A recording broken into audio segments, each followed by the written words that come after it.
Welcome to Federal Hall National Memorial. I am Renee Barnes, Program Director of the National Parks of New York Harbor Conservancy.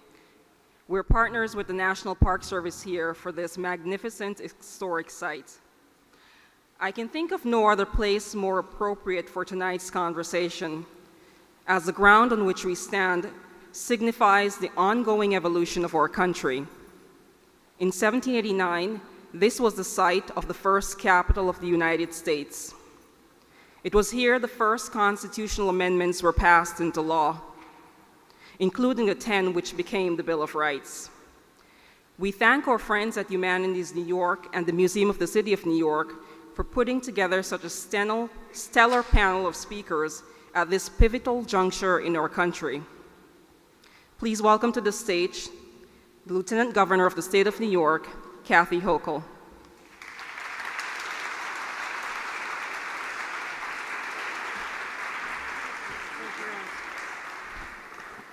Good evening, everyone. Thank you, Renee. And does everyone feel the inspiration of the ghosts that are around us, the founding fathers and our first capital? Actually, it's a lot more fun to be in New York City than our actual capital these days. So believe me, I'm a former member of Congress. I know. I am so happy to be here tonight for so many reasons. First of all, in my capacity as chairperson of the Women's Suffrage Centennial Commission. Anybody know it's 100 years that we've had the right to vote? Yes, that's very exciting. Yes. I was hoping to get that reaction. With that enthusiasm, you'd think that every single person in this country would vote, but that's another topic. We'll get to that another day. But in that capacity, I was asked to chair this by Governor Cuomo. It wasn't terribly defined. And so I love history, and I'm excited about what happened at Seneca Falls in 1848 and the Declaration of Sentiments, where women had the audacity to say that perhaps we could make a little change in our laws and say all men and women are created equal. I mean, this is what they're talking about in 1848. I thought that was a little bit radical for their time, but progressive activism. I love all that. And it took almost 70 years of hard work, of marches, women taking to the streets with their children in tow, women who were ostracized, they were belittled by their families, their friends, their communities, women who were so tough, so committed, that they never gave up the fight until they were successful, finally, exactly 100 years ago in the state of New York in 1917. And I've been to Seneca Falls, and I've been at Susan B. Anthony's house, and I've been to her grave site. We're literally on Election Day in November of 2016, a day that many of us would like to forget. That's another topic.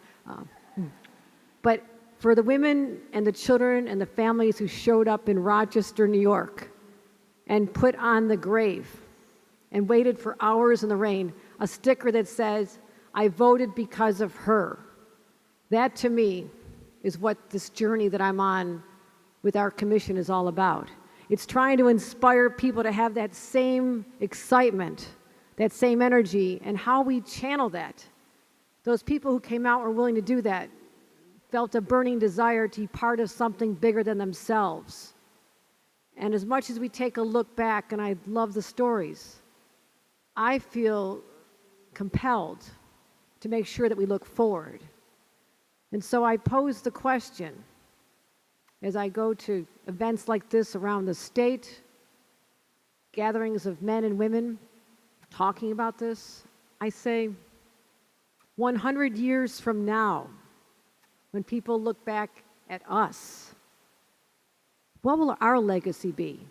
What will we have accomplished? How will we have moved the plight of women forward? And if we don't have an answer, then shame on all of us. Because my view is this is what we are put on earth to do, is to better the lives of people who need our help. And I'm sorry to say this in 2017, but women still need help today because they're not treated equally, they're not paid equally, they're not treated the same in the workplace. Not something I'm proud of. But as a New Yorker, I know that we're doing something about it. We have a governor who is enlightened, if you want to say it was the influence of his mother, Matilda, or his sisters or his 3 daughters, whatever it is. He's hardwired to think like a woman, which is why I love working with our governor, because he gets it. He understands why he needed to put me in charge of a cause to champion getting the toughest laws in the nation to stop sexual assault on our campuses. He had 3 daughters in college. He understood that our girls should not be vulnerable when they step foot on a college campus. He asked me to champion paid family leave because he understands, as a mother, what it was like when my babies were born, when I worked as an attorney for Senator Moynihan, and there was no child care available, and I had to make a tough decision. What to do? Who's going to take care of my children? I did live this. And I've also lived the experience of holding my mother's hand in her final hours. A mother who made me who I am, who inspired me, who was as tough as nails. And still I look to her for inspiration today. So paid family leave meant something to me as it does to so many other women, taking care of our babies, our children, and also our parents, because the weight always falls on our shoulders. And working to ensure that we have minimum wage increases in the state of New York, because yes, the majority of minimum wage earners are women, and a high percentage of them are single moms trying to make ends meet. I know those struggles. I've seen it. I've witnessed it. I've hugged people in those conditions. So in the state of New York, you should be proud that we are using this moment in history, this reflection time, to not just honor our past and the women who were so brave and so audacious, but to say, are we as bold and daring and as audacious as they were? And if not, why not? Why aren't we continue to take to the streets? It's not one march a year. It's not one march a month. It's a daily march toward equality in the workplace and in our political arena. And what are you doing every single day to help someone else get ahead? How are you using your talents, your gifts? I'm doing my best. I meet with women constantly.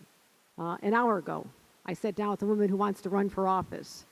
She said to me, do you think it's a 40-year-old woman running for a position that's never been held by a woman is possible?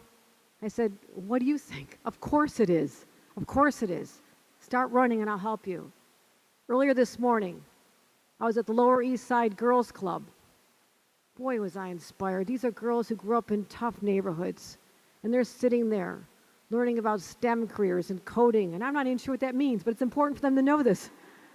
And I wanted them to know that they hit the jackpot because other kids in their neighborhoods were not sitting in those rooms in an environment where they had a chance to learn and live their full potential. So I'm going to keep doing this. This is what I'm going to keep doing as lieutenant governor. It's not in the job description, but I don't care, because I view public service as a privilege and my shot to make a difference. But I'm also going to call every person I ever meet to have that same commitment, being part of the legacy that we should all be proud of 100 years from now when they look back and said, yes, in 2017, yes, they got knocked around in an election. It wasn't the outcome that the majority of us wanted. But you know what? They channeled that. They did something about it. And they never gave up, just like the women who brought us the right to vote that we are celebrating today. So I want to thank you for inviting me here tonight. I'm fired up. It's going to be a spectacular panel. You're going to hear so many different opinions, and that's what's so great about this. I love this about New York City. As I mentioned, I had served as a member of Congress. Some of you helped on my race. Assembly member, I know you helped out. We represent the most conservative Republican district in the state of New York, and I'm really happy to be able to be lieutenant governor representing the entire state, including the city of New York, because I really believe this is the hotbed of activism. The rest of the state looks to New York City to see what we should be doing. You take to the streets, and then they take to the streets in Buffalo. Movements start here, whether it's LGBT rights, whether it's rights fighting for Planned Parenthood, whether it's rights fighting for women, labor, whatever it is, it starts here in New York City. Use that as your inspiration. This is your legacy, and I believe together we can do a tremendous amount for the women of our state and perhaps indeed the women of our country. Thank you very much, and have a great evening.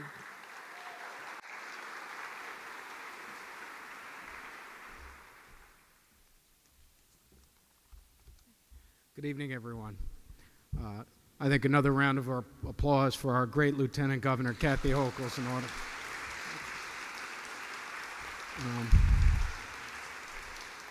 And clearly all those years ago when I was making those phone calls saying, vote for Kathy Hochul for Congress, she's going to save your Social Security, they weren't wasted. We have a great lieutenant governor in the state of New York, and her words certainly demonstrated that appeal and what's important to her in this administration. It's great to be here tonight. It's a true honor to say a couple words. And I know everyone's here to hear from the panelists, so I'll try and be brief. I just wanted to say a few remarks. We are so appreciative of those who work to make this event possible in these difficult times, and they are difficult times when our values are being challenged and tested, when ideas and concepts about equality, not just gender equality, equality across the board, are being challenged. It's important that we come here together and talk about not just the past, but how the past can be a precursor for progress in the future. I spend half my year in Albany. You don't have to clap or boo for that, but this year was a little different. I'm sorry? Oh, well, I'll start there. My name is Dan Court. I'm a state assembly member. I represent parts of Manhattan and Albany, so. Yeah. Thank you and good night. No, I'm just. But in Albany, it's my 6th year in Albany, there's a long walk from the Legislative Office Building to the Capitol. Anyone who's been to Albany knows that walk. This year, different than last, there are posters of the women's suffrage movement. And there are posters about people most of us don't know about. But their work, they're all heroes on that wall. I can't imagine a time 100 years ago where women couldn't vote, but that day existed, and those women on those walls are heroes. It reminds me of that day, my first year in law school in St. John's University, 1997. That was the first year, maybe in the first class in New York State, where women in law school outnumbered men. So there has been progress. But we also have to be honest that our progress is being challenged right now. You look at what happened in Washington just today. The president, or more accurately as the man who sits in Barack Obama's chair, as I'd like to say,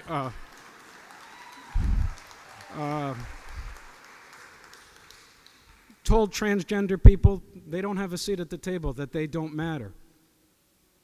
Yesterday, the day before, the U.S. Senate passed a bill that would essentially exclude pre-existing conditions, telling women that they're not entitled to coverage. 12 men of the United States Senate, in the dark of night, in somebody's office, led by Mitch McConnell, with no women present. Susan Collins wasn't there. Nobody was there. 12 men wrote what amounts to a repeal of the Federal Health Care Act. So while, yes, there is progress. Yes, 100 years, women now can vote. Yes, law schools throughout New York City and beyond, there are more women than men. We can look at the papers, the newspapers, and the news and know that while we've made progress, we have to fight back. There's still work to be done.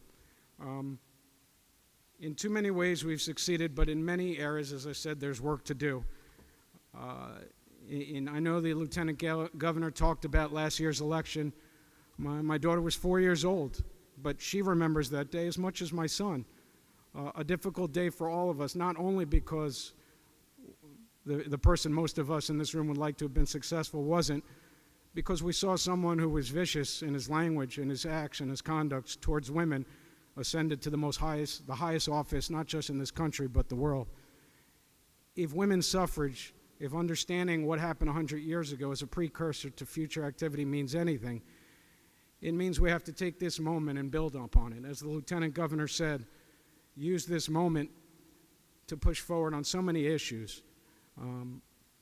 Next year I'll go back to Albany. I have 1 year left on my term, hope to serve a little while longer. And we'll fight for pay equity, 79 cents or the numbers of women earning for the same job less, expand paid family leave, and reproductive health, which is such a critical thing, still not codified in the public health law in the state of New York. But if we are serious about expanding opportunity, I think we have to realize the fight goes beyond policies. I know I'm preaching to the choir here, But their attitudes and harmful patterns of oppression must also change. Success truly will be as much about changing attitudes as it will be about passing effective legislation. My hope is to stay here, fight with you as we try to accomplish both over the coming years and decades. I thank you for listening and thank you for your time.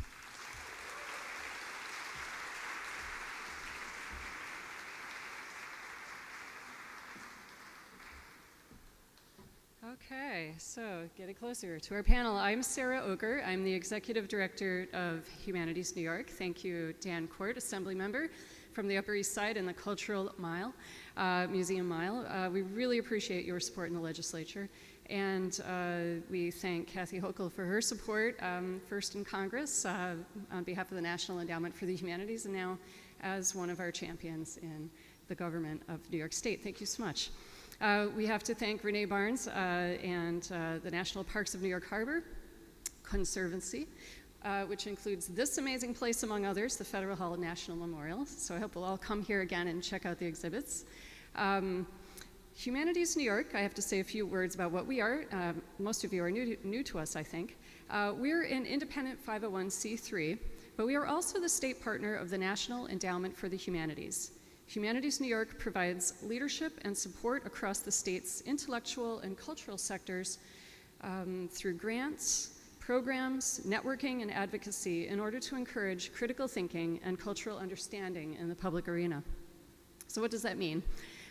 We at Humanities New York don't think of the humanities, we think of them not only as a set of disciplines like history, literature, philosophy, and such, but also as a set of tools ready to use for improving civic life. The most basic of these tools should be ubiquitous, but it remains difficult to encourage. Open, frank, and substantive dialogue about the hopes, anxieties, and obstacles that unite and divide us. And a lot of that was mentioned in the remarks that we just heard, that we're at a moment in society where that is starkly needed. These practices support our best institutions of informal democracy, which we know to be the key to a functioning American democracy. This type of conversation, structured and informed, yet supple and nimble enough to respond to the opinions and experiences of participants, is a strength of the public humanities. We encourage this kind of engagement not only through events like this one tonight, but through our grant making and through such programs as community conversations, something called reading and discussion, and our public scholars programs. All of these offerings strive to help New Yorkers form and articulate their ideas and beliefs, develop critical thinking and other problem-solving skills, and help us to talk about and understand the ideas that define us as individuals and help us connect to our own communities. As you checked in tonight, you may have met some of my colleagues. We're all wearing name tags. Come and say hello to one of us after this event if you have any questions for us or find any of these programs tantalizing and want to take one of them or apply for a grant. In addition, I want to recognize two colleagues who put tonight's panel together. Michael Washburn, our Director of Programs, is here, and Connor Goodwin, Programs Associate. So everything that's brilliant about it, they did. So thank you, guys.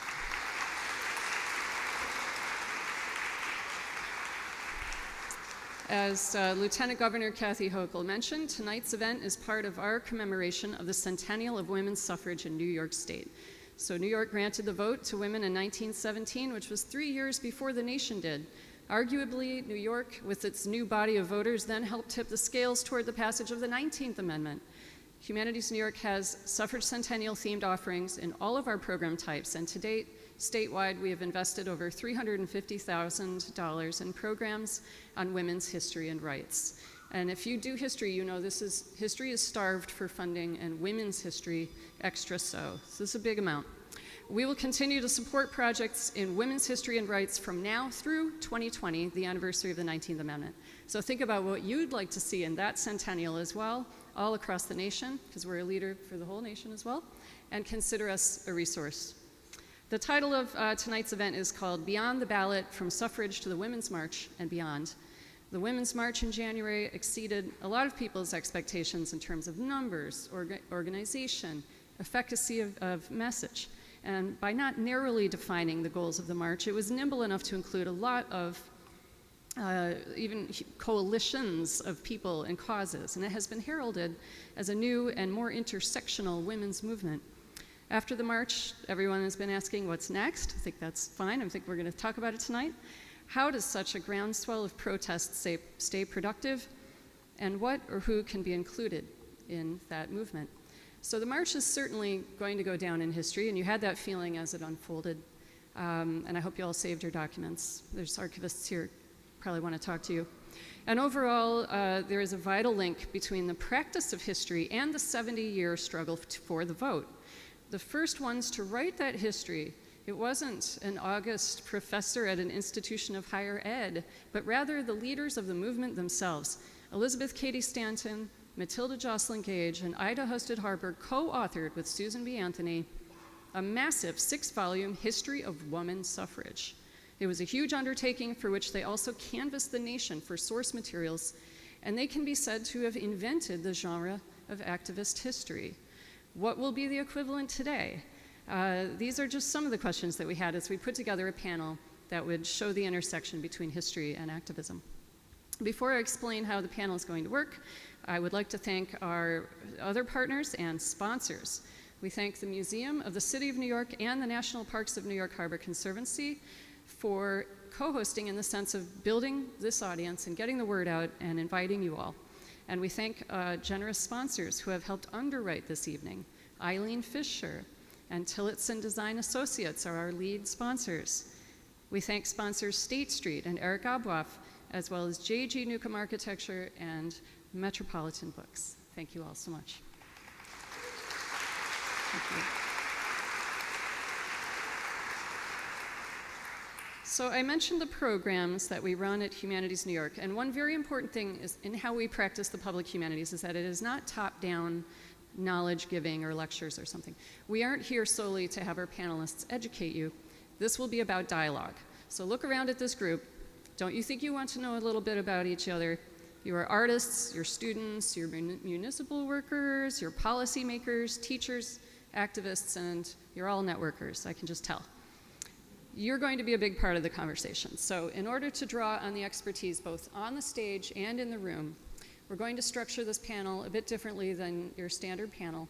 The presentation part will be broken down into 3 different sections that will each be followed by an audience Q&A. So 3 times we'll pass the mic. First, we will address the history of the women's movement. Second, we will discuss the present day circumstances. And finally, the future in the last section and some ways to move forward. And each of these sections will have an audience Q&A of about 10 minutes. Now, since we don't have a lot of time and we would like to hear from a number of people, we just ask that when you take the mic that you keep your question brief, maybe under 30 seconds, and give the mic right back after you've said it. We're going to start with something for the audience members. I'm going to ask you all a question, and I'd like you to turn to your neighbor, and preferably the neighbor that you don't know, that you didn't come with, and discuss your answer for a few minutes. And the question is, it's now 6 months since the Women's March. What do you think the significance of the Women's March is for you today? So what is the significance of the Women's March for you today with the neighbor who doesn't know, you don't know, and then I'll interrupt you when it's been 3 minutes, okay? Go.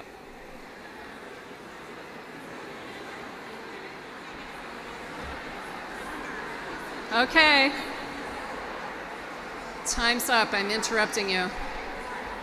But this is a kind of sound that we like to hear at Humanities New York. So, like I said, hard to make you stop.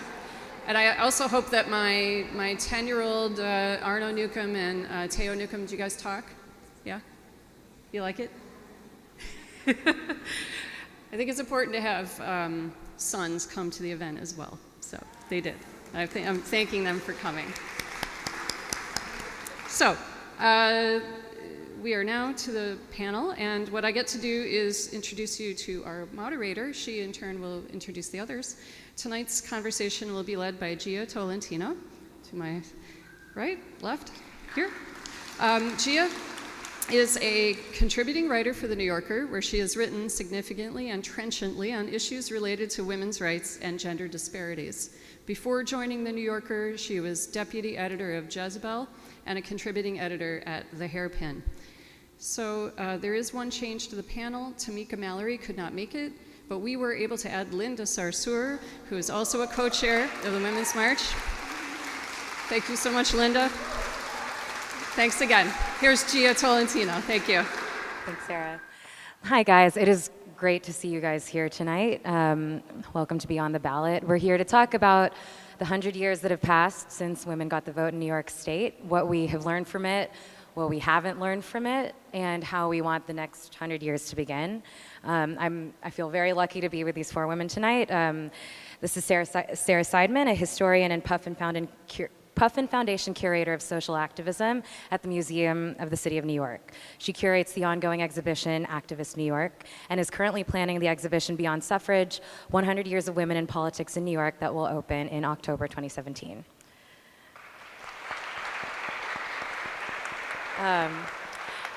Next up is Jessa Crispin, the author of the Dead Ladies Project and Why I'm Not a Feminist, a Feminist Manifesto. She was the founder of Bookslit.com. Please help me welcome her. And then now we have Kim Phillips-Fein. She teaches American history and 20th century politics at NYU. She's the author of Invisible Hands, The Businessman's Crusade Against the New Deal, and Fear City, New York's Fiscal Crisis and the Rise of Austerity Politics.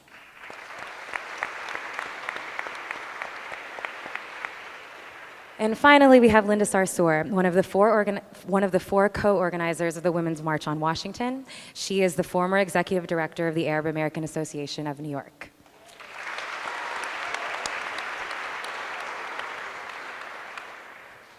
Okay, so let's just get into it. We don't have that much time. Let's start with a big one. How should we think about the history of feminism in New York State? What are the different components of the movement? What's the relationship between the tension between radical revolutionary feminism and the more mainstream parts of the movement? And how did this change since 1848 in Seneca Falls through the 70s, say? Who wants to jump in? I'll go. Is this on? Okay. Well, I think it's always been vibrant. New York's always been this center, but vibrant and diverse and also clashing and segregated. Some of the things, working on this show about 100 years of women in politics in New York City, so early 20th century to around now, and thinking about critiques of the women's movement today that we'll get into, I'm sure, undoubtedly. So many of the things that come up now seemed to be there all along. Issues lack of intersectionality, even if we weren't using that word, in New York. Rich women and poor immigrant women sometimes came into contact, but black women were often left out of the movement for suffrage or participated in different ways. And I think it's also important to remember that, the 19th Amendment didn't cover everyone nationally, even if black women could vote in New York State. But I'm finding out that Asian American women couldn't vote in New York State after the passage of the 19th Amendment because of Asian exclusion. So I think we see New York as this organizational heart. All of these groups found their home in New York City that were state, local, but also national groups in the early 20th century. But there was always a lot of conflict and factions and diversity, but also exclusion. If I could just jump in on that. Yes, I think it's interesting thinking about the title of tonight's event, Beyond the Ballot. In many ways, the history of suffrage and of feminism in New York State has always been, I think, beyond the ballot. That political rights were always connected to economic and social and sexual equality. They were never a realm unto themselves. And I think of at Seneca Falls, on the second day of the convention, Frederick Douglass came and spoke about the connections between anti-slavery and women's rights. And then jumping forward to the 1970s, the passage of the legalization of abortion in New York State, the most liberal law in the nation at that time. This came out of a movement that saw political rights as deeply connected to the to rights over your own body and questions about relationships between men and women at the most intimate level and within the family as well. And so I think it's, in a way, the history of feminism can be, and of suffrage in particular, can be easy to shoehorn into a movement that is all about political rights, but in fact, it has always been expansive and reached beyond a narrow sense of what the political is. Sarah, I wanted to ask you, so from a curatorial as well as a historical point of view, how we live in a culture and a time that it encourages a deep ahistoricity. We're on a news cycle that obscures the past, even the past from a day before. And I mean, how do we tell the story of these women when so much is, when the story is so multivalent and it's so much of it is obscured and it's not always present, it's not always accessible, and it is so much around us is encouraging us to forget it? It's definitely challenging, and to capture 100 years, I've been telling everyone to remind me the next show I do to be on like a week or a day or something like that, because I think there are so many different stories, and then whose gets remembered and reified is then a whole other level of kind of exclusion or hierarchy, I guess we could say. So, getting back to what I was saying before, right, there were definitely African-American suffragists and Chinese-American suffragists, and those aren't necessarily the stories that we're hearing, in part because they were often working on like 10 different issues at once. So I think right, this tendency to think of like the suffrage movement as one thing, right, and like the history of reproductive rights as another is definitely not necessarily how people thought about it then. And if they did, it was in part a tactical decision. Like, not everyone cared that much about the vote over other issues, maybe, but it was a tactical decision. Okay, we think we can get this done, and so we're going to focus on this. So I think there's a way that the multiplicity and multifaceted nature of these movements gets kind of filtered over time. And as a curator, we're hitting up every archive we can, but we are also like cold calling people's relatives, really trying to get those things out of the attic or basement if people hold on to them. So I agree, hold on to the Women's March stuff, everything that you can, because I think reaching people whose stories aren't necessarily preserved in institutions and like halls of power is just one way that we can get a more complex set of narratives. But it's definitely a challenge. And I think for us, we're sort of throwing a lot of things together and hoping that it sticks, even though, so I think that the challenge is also the strength in putting those different voices and stories together. So I'm the resident activist on the stage. I'm not a historian or an academic, so let's just put that out for the disclaimer. I think it's a little more even complex than that. I think to say that Black women and Chinese women were just working on 10 other issues, there was actual racism within the suffrage movement, and we have to recognize and understand that while women of color at the time were also experiencing sexism in this country, they were also experiencing racism in general, but racism within the actual suffrage movement itself. And we bring that, if we want to forward 2016, 53% of white women of the electorate voted for Donald Trump. So there's a correlation between historically what the feminist movement is and who it included and who's actually was the one that was the most worthy. And even when we talk about equal pay and things like that, we think about equal pay is about women should get paid the same as men, but Black women don't get paid the same as white women, and immigrant women get even paid less than Black women. So I think as someone who has struggled in recent years to think about what myself as a woman of color, as a Muslim woman, what my role is, and am I a feminist, and what kind of feminist movement includes me, it required that in this present time that women of color shape a feminist movement that does include all of us, that allows for us to be centered in the ways that we were not centered, and Black women in particular were not centered in those days. When we think about even the suffrage movement in 1917, New York gave women the right to vote, 1920, national, right?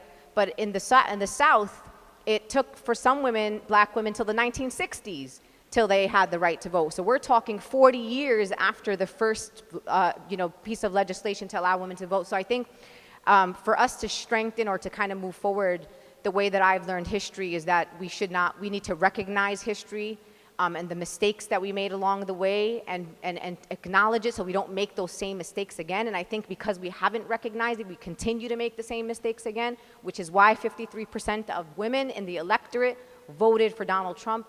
There are some people that haven't gotten over that, and I still, even 6 months after the Women's March, I still haven't gotten over that either, just so everybody's clear.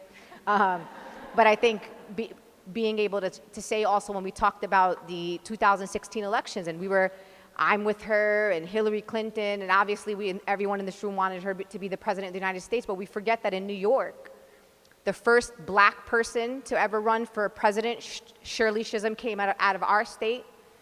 The first woman to break the glass ceiling and to run for the Democratic Party nomination, Shirley Chisholm, a black woman. And who do we get to say who broke what glass ceiling at what point, and who got Barack Obama, or before Barack Obama, Jesse Jackson, and then Barack Obama, and then Hillary? I think it's important that we use this time to remember everybody that brought us to this stage, to this room today, and I think that's been the mistakes that we have made along the way, leaving out some of the most powerful, radical revolutionaries, which were often women of color, including Native women and black women.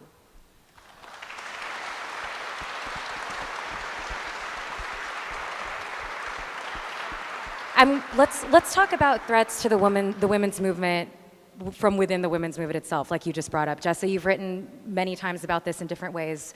What have we neglected to learn from tensions within the women's movement? Well, part of it is just it can be inconvenient to remember certain parts of the women's movement, not just the blatant racism of it, but also certain segments of it where it doesn't align with our current goals and values, like how historically feminists have fought to abolish marriage, but now that we all want to be married for some goddamn reason, we decided let's not talk about that, and so we have completely erased all of the sort of structural criticisms against marriage.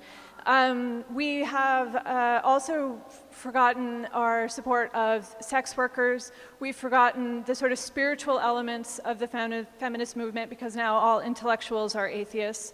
And so these things are very inconvenient. It's not just the dark parts of our past, as Linda was talking about, that we like to forget. It's some of the more interesting parts of our past that we like to forget. Yeah, the abolishment of the, there should be more writing about anti-marriage, in my opinion. Let's talk about anti-feminism historically. Kim, you wrote an incredible piece for The Nation recently about, I think you were saying it was a major, feminism in the 70s was a major recruiting tool for, the conference in Houston itself, anti-feminists were using it as a recruiting tool. I was going back and reading the coverage of the suffrage marches, the New York Times coverage of the suffrage marches in 1912, and the antis were there then, and it was so stunning to me how the Women's March was covered in such a similar way, and the antis were just gathering proportionately, sitting there giving their quotes to the Times. And I'm wondering if you, Kim, if you could talk about that piece you wrote for The Nation, what you were talking about, and yeah. Right, so actually, this is actually, the piece for The Nation was actually a review of a book, which is an excellent book by a historian named Marjorie Spruill called Divided We Stand, and it's about the rise of the movement against the Equal Rights Amendment during the 1970s, and the career of Phyllis Schlafly in particular. So a very good book, and my piece was kind of drawing heavily on that book. But yes, I think actually it's important. New York State is actually also, there was a very elaborate and extensive anti-feminist politics in New York State during the 1970s in particular, and there was both, after New York ratified the ERA pretty quickly, but then 2 or 3 years later, there was a state-level ERA which was proposed, and at this point, there was more energy in a kind of conservative mobilization, and that amendment, the state amendment, was actually defeated by, I think it was like 57 to 43 or something, a pretty substantial margin. And defeated, this I guess goes back to part of what Linda was saying, was defeated partly, there were many, a lot of the strength of this movement came from, I guess, kind of suburban women who saw the Equal Rights Amendment as a kind of attack on their privilege more generally, as an attack and a critique of what they felt was a position they had recently attained of owning a home in the suburbs and being able to raise their children there in kind of very traditional marriages, and that they felt motivated to try to defend that form of family life, and they saw the ERA as a threat to it. New York State was also kind of a centerpiece of a kind of anti-abortion activism, partly because of the law of 1970. There was a strong right-to-life movement into New York, drawing on Catholic communities, but also with a woman who ran for president in 1976 in the Democratic ticket, Ellen McCormick. She was kind of from the New York Right-to-Life Party. So there's a strong, I think one of the comments of the other panelists speak to this. Feminism is a mobilization that it has within it a sense of speaking for women in general, the interests of women in general. And yet, at the same, obviously, women are a complex and diverse group, and diverse ideologically as well. And anti-feminists, too, have taken that mantle and that mandate to try to speak in women's interests. And I think what was helpful about that book, Divided We Stand, was just giving the sense of that feminism and feminist politics is a politics. It is not just a sensibility that emerges by dint of being female. It is a politics, an awareness, a consciousness, and it requires organizing and political work to sustain a particular vision. It's not just something that comes about kind of organically or naturally or simplistically. And I think that brings us to today and asking, well, what is feminism today? What does it stand for? Who does it speak to? And what is the movement that people are trying to build? Again, like not just to see it as an identity in some abstract way, but as a work of political mobilizing and consciousness raising, to use an old phrase. There's something in that piece that I want to read before we turn it over to questions. If you've got one, I'll be turning over to you in a second. You wrote, yet what stands out most in Sproul's account is just how different feminism and its opponents were in the 1970s contrasted with the feminism and anti-feminism of our moment. You're writing how feminism was then a new mobilization, one replete with ideas, many of which were in conflict from one another, but all of which sought to advance a deep transformation of American society. That was light years away from what passes for feminism in mainstream politics today. It was a movement with a grassroots base, one that reached deep into the culture, and one that took a forthright, confrontational stance towards the existing distribution of power and resources, a stance very different from a vision of empowerment conceived mostly in terms of integration into a corporate meritocracy. You wrote that, and you wrote also that in certain key ways, the anti-feminist mobilization was never about women at all, and today it's even less so.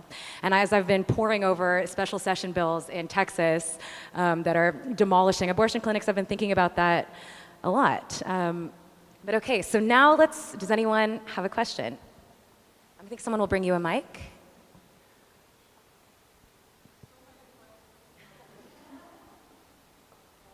Last week, in the Westchester Review, the mayor of Bronxville said that New York State has on its books a law where a 14-year-old girl can be married, and that is promoting human smuggling and things like that.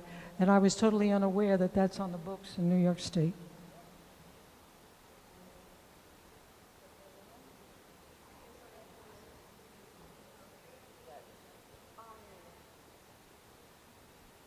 Yeah, I actually don't know about that law myself, so I don't have anything in particular to say. And right, the process of. There's a little bit of happy news on that has recently been changed, and the age of marriage has been raised. I think the governor signed it not too long ago, but yeah. I'm pretty sure it was 18. I'll have to Google it to double check, but yeah.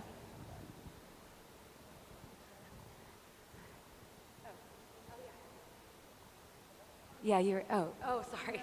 Does anyone else have a question? Yes, first I would just like to say that what was once considered to be radical, such as women being able to keep their own earnings and own property, is now law and it's accepted. But my question is, how many people on the panel and how many people in the audience have ever heard of the League of Women Voters? Yay, okay. So I just want to say that we are very active and we are probably the only multi-issue, nonpartisan organization out there. And if anybody would like to join us, come and see me. Great. Thanks. Thank you. Hi. I'm grateful that we've heard the word intersectionality thrown around and that we've heard at least a little bit about the struggles that women of color and immigrant women face. I see a lot of white women in the panel, and I'd be interested in asking you, what are you personally doing to bring women of color, low-income women, and immigrant women to the front and center?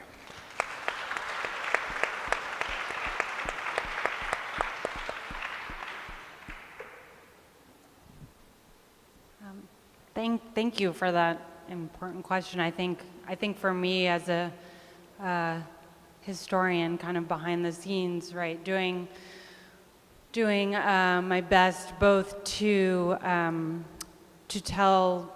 bring the words of women of color into the exhibitions that I work on, and honestly, from a labor point of view, to work with other people in the museum world who can speak to issues that I can't always speak to in the same way, and to create different voices from that back end. But right, as Linda said, you know, some of these women, like who definitely were overtly discriminated against at different moments, be it Sarah Garnett in the suffrage movement, or Polly Murray, who's, you know, feminist and anti-racist activists. So I think all of these women, and their stories are out there. I think it's easy to say, oh, they're just not in the archives, so they didn't exist, and that's obviously not true. So I think to facilitate the telling of their stories is what I'm seeking to do. I mean, this is one of those questions that's impossible to answer, in that sense of, like, I can sit here and list some things, but that's unsatisfactory. So what I'm going to say is probably not enough. No, even that sounds defensive. Probably not enough. I'm a writer. I do what I can in the sphere that I find myself, and I'm a very political writer, and I do what I can, and it's not enough. That's all I'm going to say for that. You know, I'll also say I appreciate the question a lot, and it's also an incredibly tough one to answer. As a woman of color, I don't know that I'd be able to say anything different than that either. You know, I'm doing what I can, and it's never enough. It's always how I feel, and I just wanted to throw that out there. Yeah, I guess I would just say I think that's a good answer. Yeah, I mean, I think I'm not here as in my activist capacity. I'm just as much a foot soldier as anybody else. I'm not really here as a leader in that way. And I think in my classroom and in my writing, I just do my best to tell the truth, and as complex and conflict-ridden and often horrifying as it is. All right. Who's got the mic? All right. Hi, my name is Rick. I'm really enjoying the panel and feel privileged to be in such an esteemed panel and audience. I do want to follow up on the question that was just asked, however, because I think it's really important. My background is in international relations, and one image that I have, will never forget, is Madeleine Albright, first Secretary of State, was on the cover of Foreign Policy magazine. and there's an image of her, of a woman in power, representing the advancements of women, particularly in the developed world, but also women in poverty and third world countries and women doing less well. And so the question, because there is a question, is how do, as we move forward and look for women's equality, this schism, this gap between women who are doing very, very, very well and other women who are doing less well in terms of inequality. And I'm just wondering, because that's the problem, but what about real solutions? And so before we let that question that was touched on go, I really want to come back to it because I think it's fundamental. Thank you. Are you speaking in terms of domestic policy or globally? Or? Let's focus on domestic. That's fine, because we can get into global policy. Let's focus on domestic issues. Thank you. So I'm the resident, well, both of us are, but you're the moderator, so you can't count in this situation.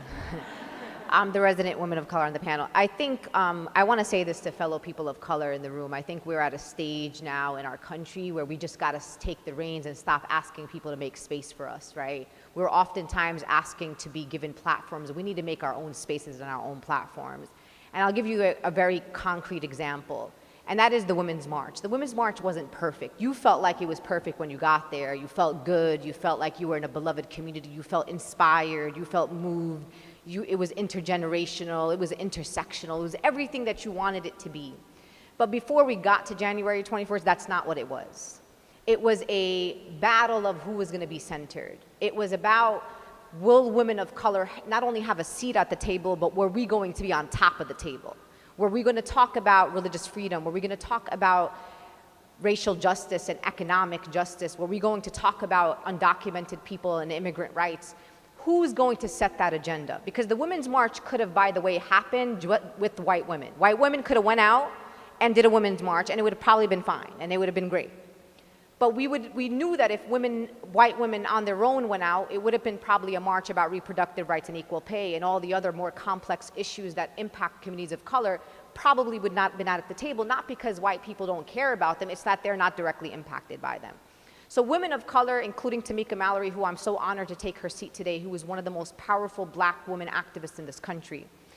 Carmen Perez, who's a Chicana Mexican woman, she didn't cross the border crossed her family, right? These are powerful women of color, and they were all over the Women's March. And that is why you saw an intersectional march that brought environmental justice, racial justice, reproductive rights. Why? Because women of color made it that way. So we are in a moment right now, and one of the reasons why some of us are controversial in other spaces is because we make our territory, we stake our territory. We don't ask anybody to open pathways for us. We take those seats at the table. Shirley Chisholm said this, right? She said, if there's not a seat at the table for you, bring a folding chair. Guess what the women of color did at the Women's March? We bought all the folding chairs that we could find. So I say that to you because what we believe, and I think the moment that we're in right now, and you talk about solutions, this is where the solutions come from. The solutions come from the people who are the most directly impacted by the issues. Those who are the most pained know what they need in order to address those issues impacting them. So it's not just about centering people of color or centering the most marginalized people, which oftentimes are also women, when we talk about reproductive rights, for example, is because we need them because they know what needs to happen. And that's why in the current moment that we're in and why we're having this conversation right now is that the feminist movement right now will not survive. We as a nation will not survive this moment that we are in, this time that we are in, if we are not intersectional and if we are not allowing the most impoverished, marginalized, ostracized communities to take the lead and lead us down the path to justice, because people who need justice the most are going to find that justice. So that's the people I'm following, and I hope that you see yourself as the person that needs to be followed in this moment.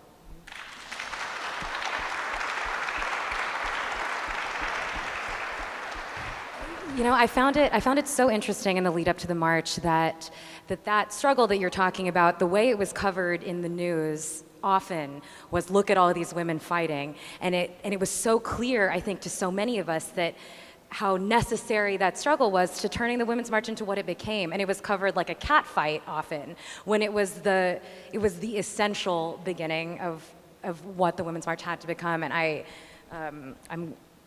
well, that's a good transition. Let's talk about the Women's March. You guys had that icebreaker question.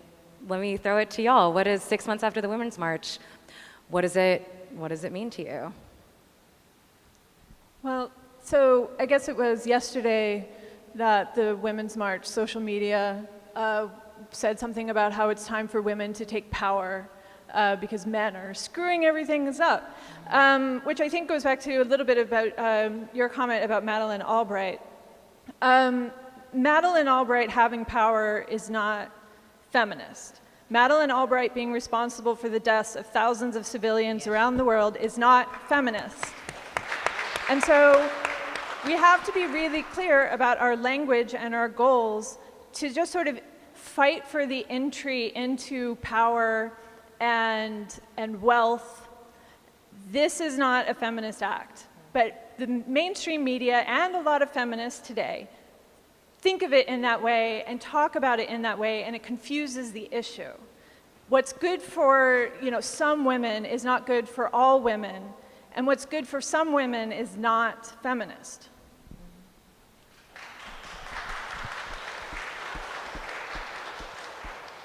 So as one of the national co-chairs of the Women's March on Washington, and now what is called the Women's March, we'll talk about where we are now 6 months. The Women's March is actually a political organization. We're a C4 political lobbying organization. We also created a foundation. So the Women's March has created an infrastructure to hold the 5 million people that we were able to mobilize around the world. So just wanted to put that out there. To your point, I think what we tried to model as the Women's March is that we had courageous conversations, is what we call it. I mean, people want to say, people thought we weren't catfighting. We were having courageous conversations. And it was necessary to organize and have courageous conversations all at the same time. And we were very grateful to be actually organizing with white women who actually wanted to learn. They were invested in a learning and educational process. And what we did is have the courageous conversation. The New York Times would come and sit with us and say, why are all these comments on your Facebook page, people asking you, why do you keep talking about race? Because race is divisive. Why are you being so divisive? And we were able to say, no, we weren't just randomly having conversations about race and being divisive. Those conversations were by design. We were putting that out intentionally. Because the reason why we ended up with November 9th is because we don't want to have courageous conversations about the very issues that continue to divide us in this country. Then we went from being divisive about race to talking about, are pro-life women allowed to come to the march? Yes, you are allowed to come to the march, so as long as you know that since the first day we started organizing, it is a pro-choice march. So if you choose to come and march in a pro-choice march as a pro-life person, you're more than welcome to come. So there is a point for us as women leading an effort that we didn't actually see at the time as a feminist, part of a feminist movement. We saw it as an opportunity to take back the reins, right? To pull ourselves up out of the depression we were all about to fall into and say, women got this. We got you all, right? That's why the march wasn't just women. It was women and our allies. And I want to be really clear about this, that during the Women's March, being able to bring the different movements to the table, you know what people said to us? They said, why is it the Women's March? Why is it not the People's March? Wait a minute. Where's the permit?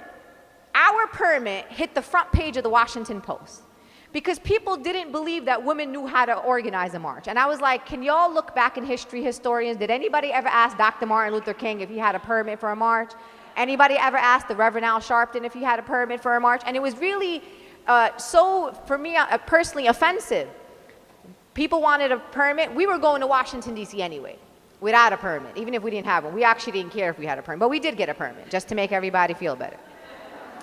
So all I'm saying is that 6 months after the Women's March, we continue to have the hard conversations that need to have, and I encourage all of you to have those conversations. And what we've been teaching fellow white women across the country who were part of organizing the sister marches, as you saw across the country, which was one of the most remarkable things I've ever seen, is being able to say to them, look, I'm all about you being my ally, and I stand with the refugees, I stand with Muslims, Black Lives Matter, all that, love it.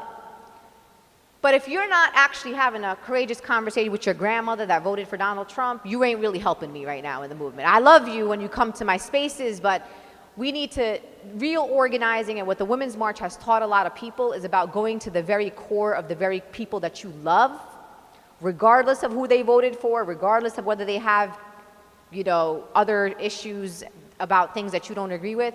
But that's where the real work has to happen. And we hope that the Women's March is pushing people into the direction of having the very local, hyper-local conversations that that lead us to come together. And I'll end by saying this. The Women's March is teaching us and has taught me that I can sit in a room with 50 women and I don't have to agree with any of those women, right? That we can all actually sometimes not agree on issues, and that's okay. So as long as you believe that I deserve to be treated with dignity and respect regardless of my religion, my political views, where I came from, where my parents came from, I don't really care what you think about anything else. So I hope that that's the sentiment that has come out of the Women's March, but we could all march together, and we may be pro-life, pro-choice, we may be Republicans, Democrats, Green Party, Black Panther supporters, to I don't know who, that we could still be a community together and we can still move this country forward. Because if we don't get on that page, we're all doomed, just so you know. It's interesting. We live in a time of such of nightmarish politics and discourse, and also so much conflict. And I think that there is an ambient thing where that conflict is seen as the source of our nightmarish situation, when in actuality, conflict is one of the only tools that can lead us out of it. And I think, and Jessa and Linda, you just spoke to that. Let's talk about opposition to the women's movement today. What are the sources and organization and structure of anti-feminism today? How does that relate to its organization in the past? What is the lay of the land as we see it, including from within the women's movement, like you've written about so well, Jessa? I can start with that. Actually, just speaking briefly to the previous question, I think this just somehow some of the discussions about tensions within the women's movement today, they bring to mind for example, the strike in 1911, the strike of the garment workers, the strike of the 20,000, and the sharp tensions that there were between the immigrant workers who were striking and their wealthy allies, who were allies. They were, wealthy women gave bail money to bail out these working class women who were put in jail for striking and protesting. And I think it was a lot of tension between these two groups, even as there was a joint purpose too. So it was a complicated relationship, and just a reminder that these kinds of complicated conversations are a part of the deep history of feminism, and really probably of most political struggles. I think Gia's point about conflict as the problem with political discourse today is not that it's too conflict-ridden, it's the conflicts that it is bringing to the surface. So thinking about anti-feminism now, I think one of the things that has been striking to me is the close connection between some of the anti-feminist provocateurs and the people who really put a kind of jeering hostility towards feminism and women at the center of their politics, and the close connection that has to a broader politics of inequality and a kind of celebration of wealth and privilege. And that these things are not, that they go together on some deep level. The sense of that men, and white men in particular, have a kind of power and authority and ability to dominate and humiliate other people, that's very connected to a feminist, to kind of questions about the role of women. And I think this plays out in thinking about wealth, it plays out in thinking about the role of the United States in the world, and it's not, and so I think, challenging those deeper, those political and geopolitical inequalities is on some level connected to a question about the role of women in society today. So, yeah. One thing I liked about your piece in The Nation was this kind of re-emergence of the idea that a lot of the enemy of feminism is made up of women, of mainstream women's culture, who really just wants comfort and stability. And I think that's still true today, that but now those women, mainstream women's culture, call themselves feminists while not necessarily believing in any sort of political ideal that could be recognizable as feminist. And so you have this kind of free market feminism where the goals of feminism are to put people into the free market, to remove the obstacles so that they can enter freely into this hellscape that exists economically, socially, etc., rather than supporting the actual radical societal transformation that would be required to make sure that there are no more power hierarchies, that there's no more sort of sentimental notions about femininity and masculinity, that there can be a kind of androgyny, that there's no borders. I mean, I know I'm sounding like a utopian idealist, but I think somebody has to be a utopian or we're going to get stuck here forever.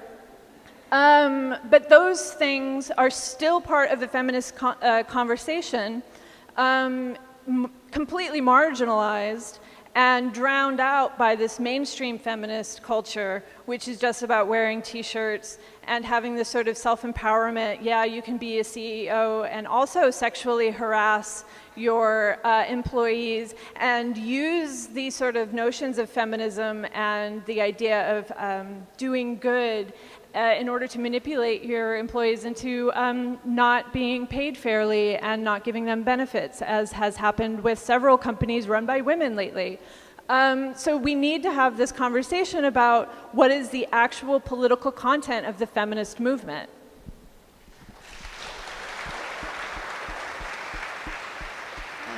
No, I couldn't agree more with the points being made. I just think, as always, it's a two-pronged approach that needs to happen. There's dissent within people and among people who call themselves feminists, right? And I think the connection to capitalism and neoliberalism is so important and refreshing in your work. But I keep going back also to that 53%, and I'm not sure that 53% of women would. I'm actually not sure. Maybe people have written about this. If they are calling themselves feminists, they are. Yes, they are. Yes. Yeah, they definitely are, and it's one of the most confounding things. Yeah, it is confounding. There's no. I mean, I think we can be combative about it when we, but I find it deeply confounding. They're getting book deals to write about feminism. Basically. I just wanted to, and first I want to just give credit. We use the term intersectionality. We've used it a lot lately, and that is a term that has been dubbed by a Black academic and activist, Kimberly Crenshaw. So I want to honor her and the work that she's done for decades around this idea of intersectionality. And the reason why I bring that up is that I don't know how to look at anything without that intersectional lens, including looking at the opposition in an intersectional lens. And I think it's important for us not to dub any movement just an anti-feminist movement.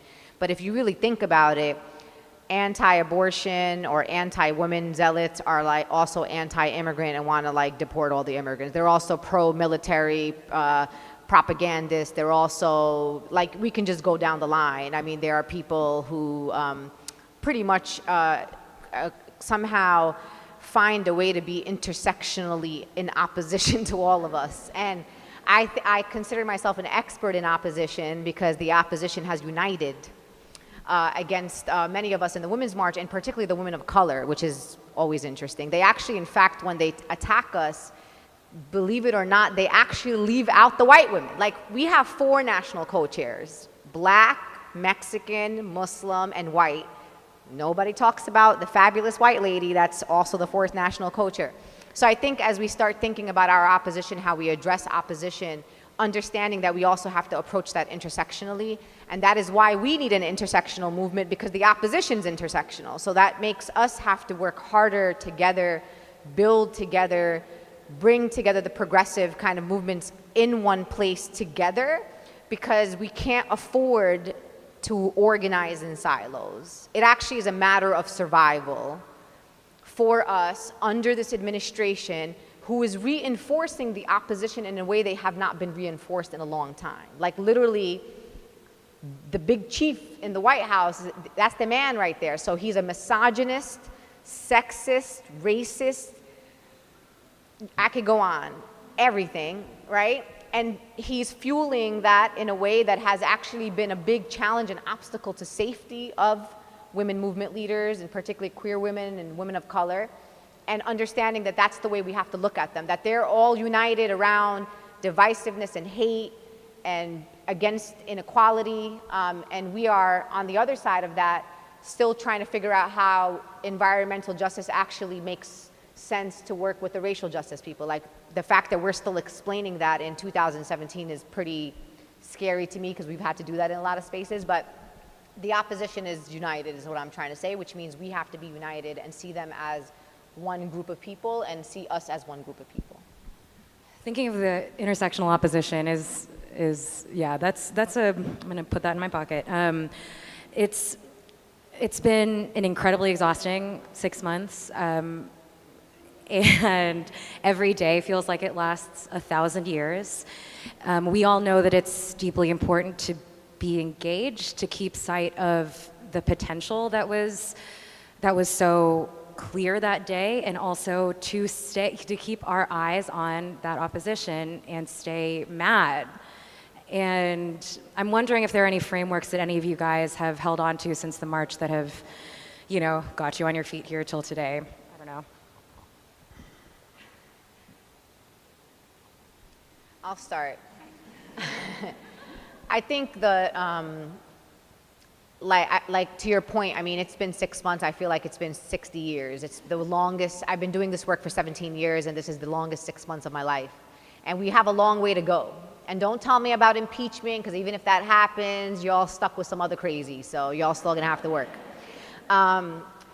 One of the most profound things that I found about the Women's March, and even before that in my organizing life, I'm an organizer. I knock on doors. That's what I've done in New York City for 17 years. And one of the things I always say to people is that we can't love and protect one another if we don't know one another. And one of the things that have sustained me is being able to make sure that I know everybody that lives on my street, and being able to know, you know, the names of the people that own the local stores in my neighborhood, and being able to be in a space and just go up to random people who I feel safe around and say, hey, my name is Linda, you know, what's your name? You know, are you from around here? You know, where do you live? What neighborhood do you live in? I think sometimes people see that as really simple and maybe not a priority, but when I think historically about our country and all the really horrible things that we unfortunately did to people, whether you're talking about, I mean, we can take it back, but y'all probably, I'm preaching to the choir, but I'll bring it to 75 years ago, right? Japanese internment. If people knew their neighbors, do you think that if you knew your neighbor and your children played with those kids, that you would have been a little more braver to go out of your house and say, you know what, not on my watch. You will take me before you take my Japanese neighbors. I truly believe in the fundamentals of hyperlocal organizing and building on a hyperlocal level. So one of the things that has sustained me is really deep relationship building with people, right? Doing things for other people that are around me. And I think that has given me hope, because people have done and reciprocated the same to me. Another thing I'll offer to you, that if you are yourself an activist or you know someone who's an activist, drop them a text message every once in a while, just being like, you good? Are you okay? Can I send your family some food? There's a lot of people that are really putting their lives on the lines for this movement right now. People who are friends from the disability community literally getting arrested in their wheelchairs to protect our health care. There are people literally putting their actual lives on the line for us, and we need to show up for these people. We need to protect our movement leaders. We need to protect those that are risking the most for us. And oftentimes that just requires you picking up the phone and saying, I see you and I see what you are doing. Because if we don't do that, our movement leaders are going to get exhausted. They're going to feel unappreciated. They're going to feel exposed and unsafe. And many of them already are unsafe. Many of our movement leaders are walking around with private security, have security at their homes. and they will walk away from this movement, and we cannot be a movement without folks willing to risk their lives for them. So that's what's sustaining me, because there's enough people out here that are doing that for people like me, and I know that I do that for other people, and I hope that we can all do that for each other in this room.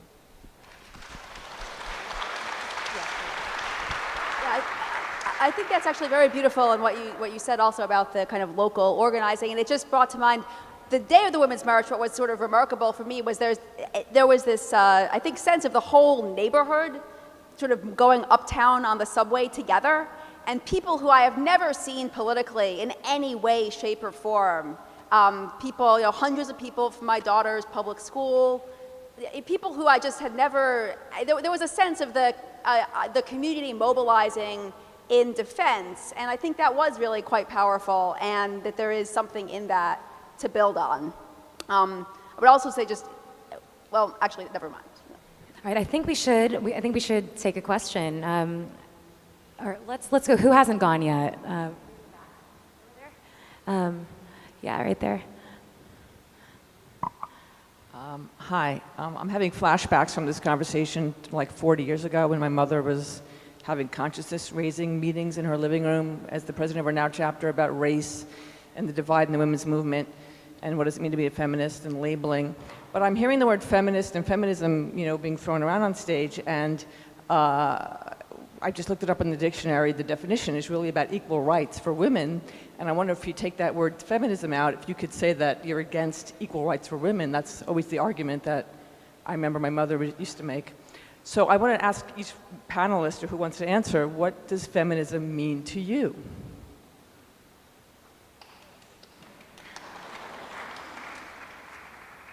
A simple question. This is another question that I always have a very difficult time. It's a great question. That's why I always have a difficult time answering it myself. Who wants to go? All right. So my working definition that I keep in my head is that feminism means that no one person on the earth holds any more value than any other. And that's it.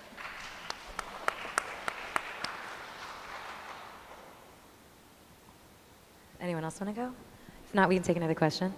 I think the idea about equal rights and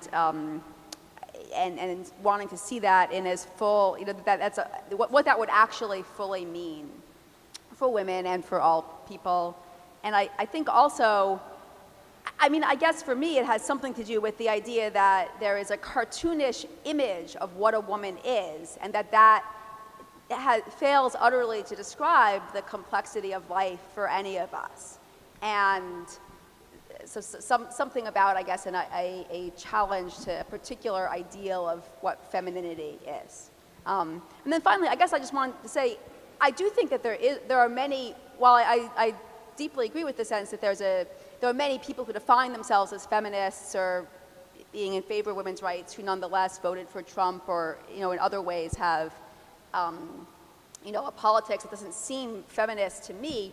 I also do think there are a lot of young women who I think do really reject the label of feminism too, and that has to be grappled with as well. I certainly see this among my students at NYU, who are a liberal group of people in a general way, although not everybody, but that's, and yet I think there is even there a deep, the word has charge and power still, and many, a lot of people are uncomfortable identifying with it. And why that is a very interesting question, but I think it is, it's something that has to be asked.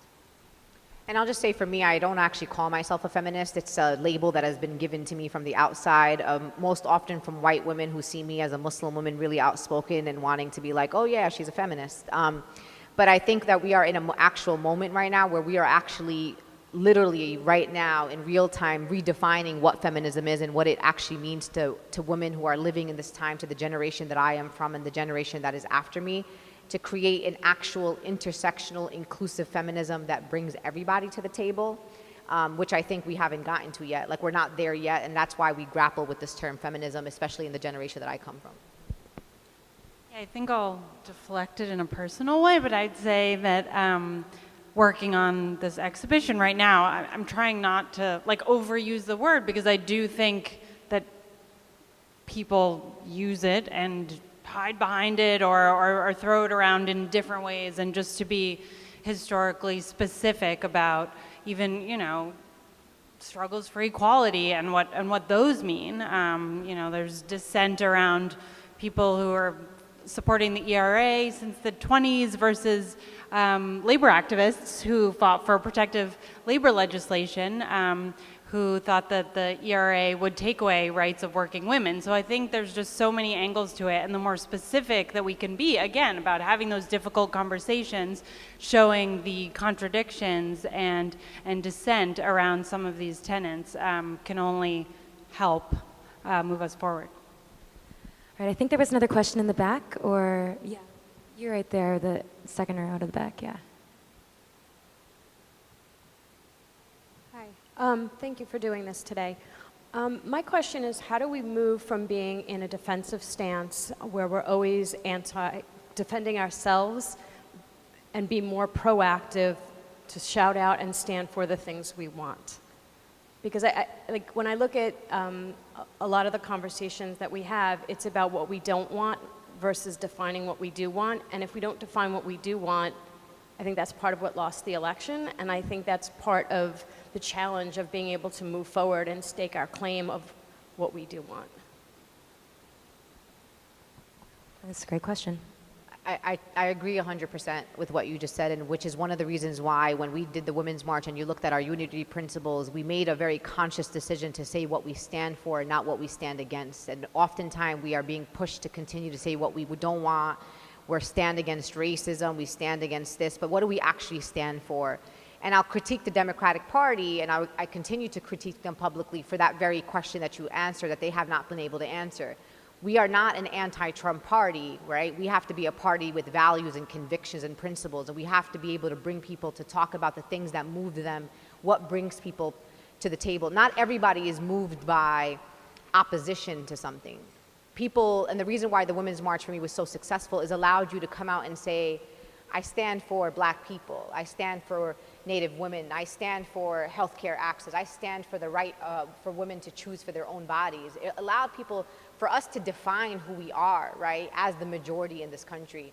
And I think, so as long as we keep being in reactionary mode, we're gonna lose the movement. We're gonna lose people from the movement. It is exhausting to be against something every single day. It is exhausting to continue to do that, but it's less burdensome to wake up in the morning and say, I stand for love, I stand for unity, I stand for equality. It's just less of a burden to hold. So the Women's March understands that we have to be both reactionary and we also have to be proactive, right? So we can't say we can't be reactionary because they're trying to take our health care away from us, right? They're trying to defund Planned Parenthood. We kind of have to be on the defensive and on the reactive, but we also have to be equally proactive and starting to push out a narrative from our side, from our political side, especially coming up to the 2018 elections.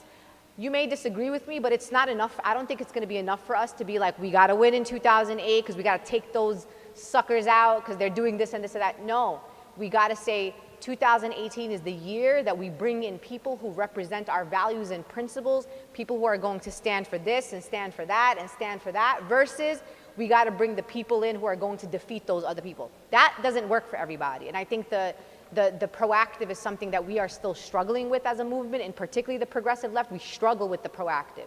We continue to be defensive, and we continue to focus ourselves on one man.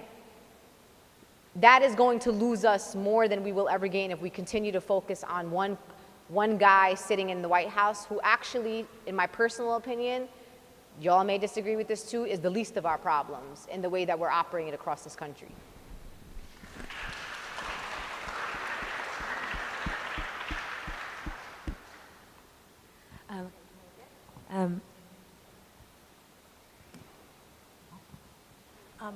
Thank you very much. I wanted to talk about ways of engagement after the Women's March, and directly following the election of the then incoming president, there was a big movement to contribute money. Put your credit card on a cycle, donate to Planned Parenthood, to NAACP, to other organizations who might be negatively impacted by the incoming president. And talk, this is a complicated conversation for me, so I want to have it with you. I had very mixed feelings about that initiative because it reminded me of my mom in the 70s and 80s being involved in the homeless movement and creating an interfaith shelter system, and people saying, oh, don't worry, it's a stopgap measure, it won't last, and now it's lasted. So my conflict with that is that I sort of perceived it as a neoliberal, capitalist, mainstream solution.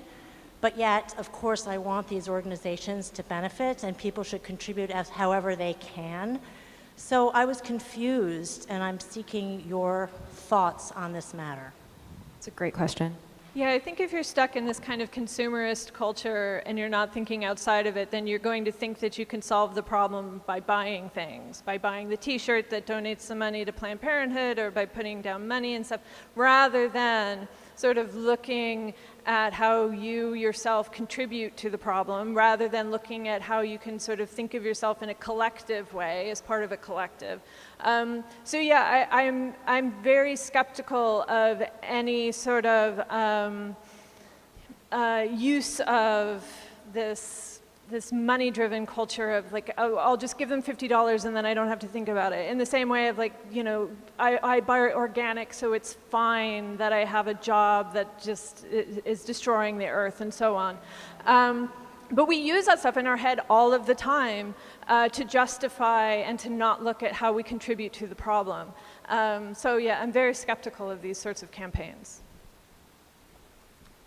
I think that is an important conversation to have. I think that for me, so as long as it's not the only thing that we're doing, right? But we have to realize that our opposition is very well resourced, they're well funded, they wake up every morning in opposition to our values, and we need to be able to fuel our side with the resources that I know need to have. I mean, we have seen the groups like the ACLU and you know, the National Immigration Law Center and all these groups that are engaging in very important lawsuits against this administration. The thing that I would encourage people to do is that, yes, give to the ACLUs and the Planned Parenthoods. I love those organizations. Give to the Women's March. I love the Women's March. But give to local organizers. There are people in our communities that have been doing this work for a long time.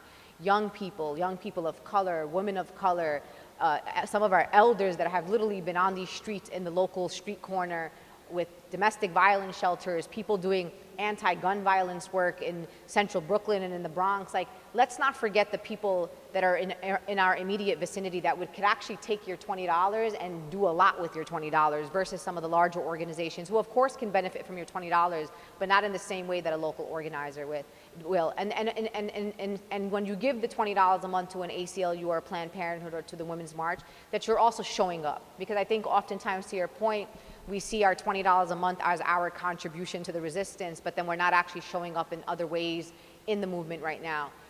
I don't have to tell you this, all hands on deck right now. Like, I'm serious. It's really serious out there, you know, from the potential of firing of Jeff Sessions to Mueller to healthcare access to the recent order this morning on trans folks. Like, who's next under this administration? We got to stay, you know, black folks teach us this all the time. You got to stay woke. I know that people hear that and they don't actually understand what that means. But that means to stay aware, to stay informed on what's happening, because there's going to be a day when it's going to be a matter of your own personal survival as a person and as a family and as a community. So we have to figure out how to show up in other ways. And I think that this resource campaign, just understanding that our opposition is full of money. I mean, we have special interest groups that are going after, you know, ragtag activists, like, you know what I mean? Like, we don't have resources behind us in the way that people imagine us to have it, and understanding that the real work is happening. You're seeing the work. We've been able to stop healthcare votes since they started. Every day, phones are ringing off the hook. Like, the resistance has continued since the Women's March, and I believe in us and continuing to fuel the movement, not just with money, but with motivation and encouragement and caring for one another, that we're going to have to figure out how to sustain this at least for the next 3.5 years. All right, so we're on to the last section about the terrifying, if I may say so myself, future. But it's also here, and like you said, I mean, it's all hands on deck right now. So let's talk about the future. I think Kim and Sarah, y'all were both talking about how the women's movement, particularly in the early 20th century, was a lot more outside electoral politics than we think about. What about now? Are the women's movement now, progressive politics now, how much is it connected to electoral politics? Is there any part of it that is necessarily outside? I'm just wondering how you guys think about that. So, electoral politics. We can debate, and I've debated this in the progressive left, especially in the radical left part of the movement, where everyone's always like, voting ain't gonna get us to liberation. I get it, I got it. You gotta tell me that. But we can't deny that the electoral process is a piece of the larger puzzle that we have to be engaged in at this moment, especially under an administration like this one, and especially at a time where the Senate and the House and the White House is all one party. Okay. The Women's March on Washington was able to bring out 3.5 million people to the streets of the United States of America, right? That's amazing. But if those same 3.5 million people ain't taking their butts to the polls, they're showing up on January 21st it was just cute, is all I have to say about that. So just so folks know, we are going to be organizing a conference for organizers from around the country, in particular the newer organizers that emerged out of the Women's March, people who never marched a day in their lives or never were an activist, providing training, effective voter engagement, voter registration, base building, how to build a local campaign, how to use social media effectively for local electoral campaigns, for people who are interested in running for local offices. We got it all covered. Now, what does that mean? That means that the Women's March on Washington has our eyes on 2018. We also have our eyes on a few districts across the country. We're also not a women-led movement that cares if women, I mean, we do want women to run for office. We want to support women who are running for office. But what we really care about are people who are going to run for office that reflect our values and principles as a Women's March. So if you are a male ally who stands with us, who has a track record of standing on the very issues that we care about, and you are running for office in a particular place, we want to figure out how to send those boots on the ground in the different areas around the country to make that happen, right? So just so folks know, that is going to be part of the strategy for the resistance in 2018. We have to engage in electoral politics. Now, all politics is local. Don't tell me about what happened in 2016, about how this electoral college thing happened, the person that got the popular vote didn't win. We all know that. It's bad, it's messed up, we gotta reform it. But the popular vote does work on local elections, anywhere from the Senate to Congress to state legislators, all the way down to school board. So that means that every single vote will count when we get to the polls in 2018.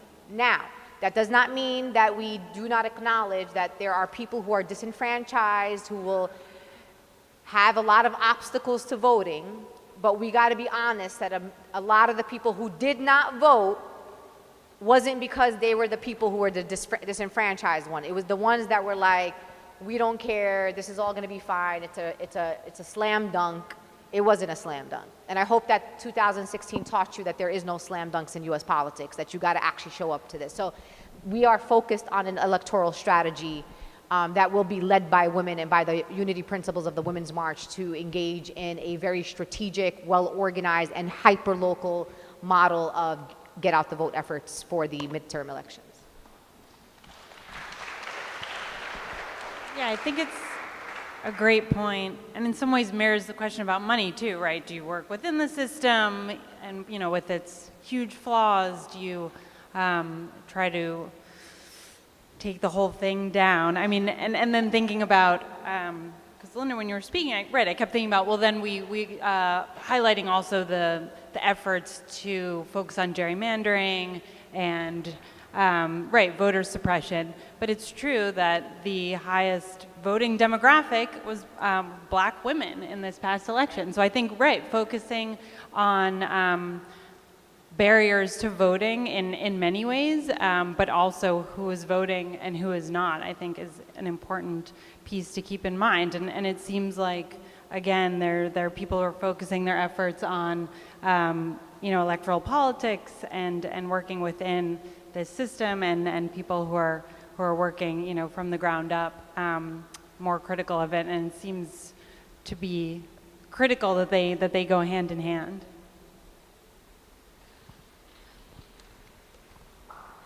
This might be our last question since we've been running a little over. We've been talking about history. We are here 100 years later, with both the election of Donald Trump and the biggest march in American history, and where we stand today, all of us, I think, like confounded and exhausted and energized and desperate to do something good at the same time. And so all of you guys draw on history in different ways in your work. How can history, in the conversations we have in private, in these conversations that we're having in public, how can it help us navigate what, like you were saying, the next 3.5 years, when you look forward, it seems like 3.5 years of continual exhausting struggle. And how does history help you frame your role in it, and how can it help all of us going forward? Well, I think that it's important to remember that we don't have to reinvent the wheel. People have been working on these subject matters for hundreds of years. 500 years ago, St. Teresa was writing about how do we create a society for women only, that's not ruled by men. How do we create a society that is not ruled by money? And she was philosophically working this out. So it's not like we have to start from zero and think about equality and the end of capitalism and everything. There's a huge history that we can pull from and learn from, as long as we don't sort of get into that mode of, well, this person is inconvenient, in the way that we do with a lot of second wave feminists like Andrea Dworkin and Shulamith Firestone, who were writing about abolition of marriage, like the way that we do women of the church, because we think of religious women as being somehow deluded, or the Catholic Church or any other religious institution being the enemy of women. So we can just discard anything that came out of it. We have to be willing to be challenged, and we have to be willing to be vulnerable and open to different ideas and perspectives, and we have to be willing to learn from people that do not resemble us.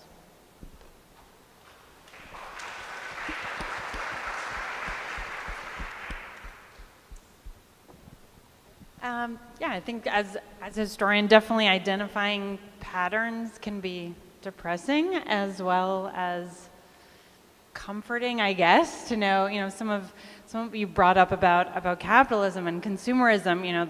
The suffrage movement in the early 20th century was, they pioneered a lot of those, like selling memorabilia, setting up stores to raise money for suffrage.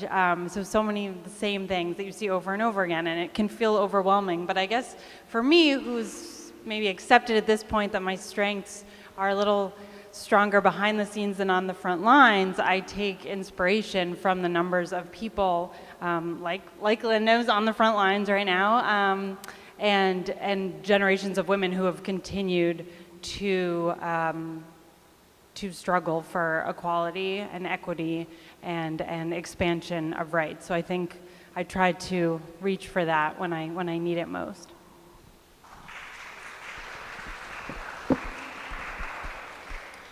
I think for me, what I take from history, and I think we need to think about this a little more because it's a very contentious, or for me at least it is, or people see it as contentious for me, is that we live in a country where, for me, dissent is the highest form of patriotism, and that it's okay for us to question our own history as a nation to help us move forward, and that we not be on the defensive when people bring up or communities bring up those very horrific moments in our history, just as a way to remind us that we can be better, and we know that we can be better as a nation together.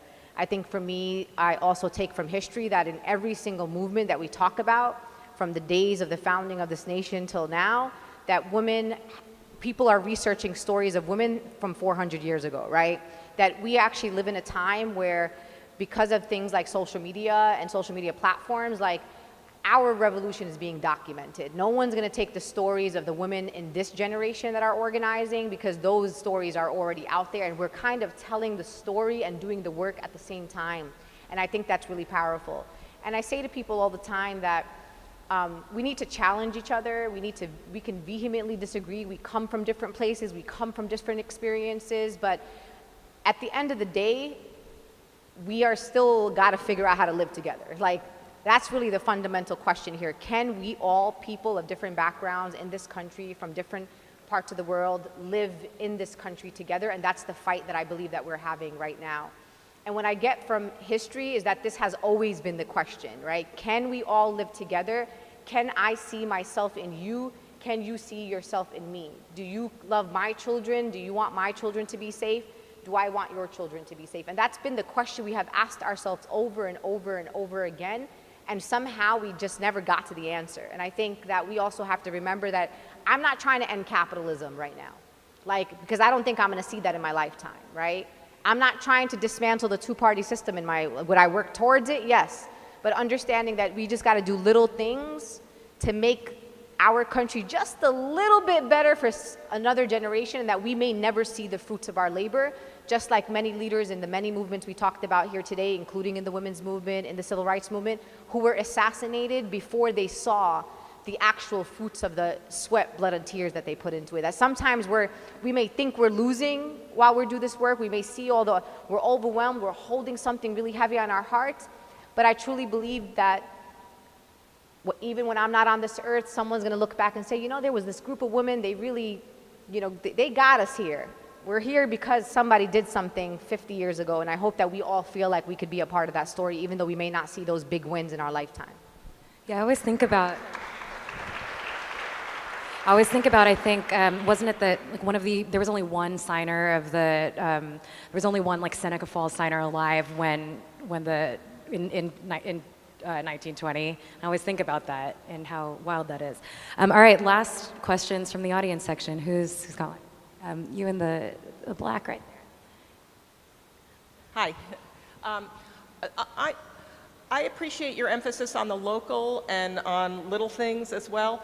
And I'm wondering to what extent people in the room and on the panel ever think of their public school as a local place for activism. It seems to me that if 4 people in a district called up and said, what books do you read on activists? Or called up and said, are you making a space for celebrating and acknowledging the 100th anniversary of New York suffrage? Are you making a space for the anniversary of national suffrage? What kind of provisions have you made for using the schools to have courageous conversations? Whatever. But I'm wondering to what extent people in the room or on the panel use their public schools as a space for little things for activism that can have profound impacts. I think there's some people in the audience with answers to that. Yeah. Hi,